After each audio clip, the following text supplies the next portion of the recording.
Other news tonight, imagine getting a visit from a door-to-door salesman who just will not go away. And on top of that, they start asking in-depth questions about you and your children. That's concerns we've heard from several viewers in Unicoi County today. News Channel 11's Jordan Moore went to Unicoi County and found out authorities also got several calls with these same concerns.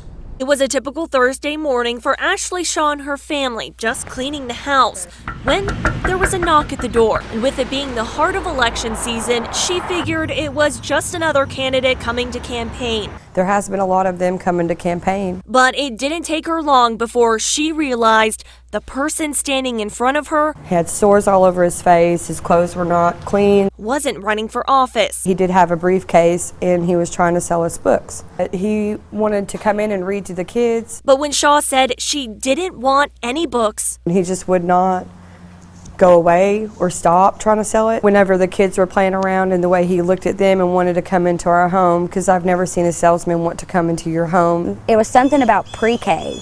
They was selling some kind of educational program about pre-K. Keisha Hughes said this door-to-door salesman raised red flags for her almost immediately. And he kept asking where we were going and if he could talk to us and ask about my little daughter.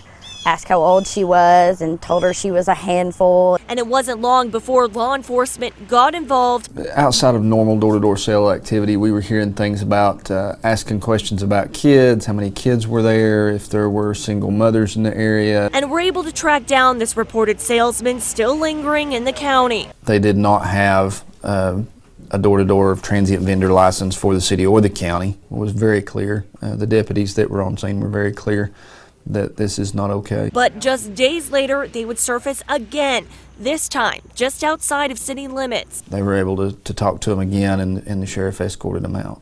And then he was told, go away. Jordan Moore reporting there. Chief Reagan Tilson said that if somebody comes to your door saying they're a salesman and you don't know who they are, you have questions, and they come back and they don't have the paperwork, he said this individual will be charged with operating a business without a license, and that it would be 1 count per door they approach.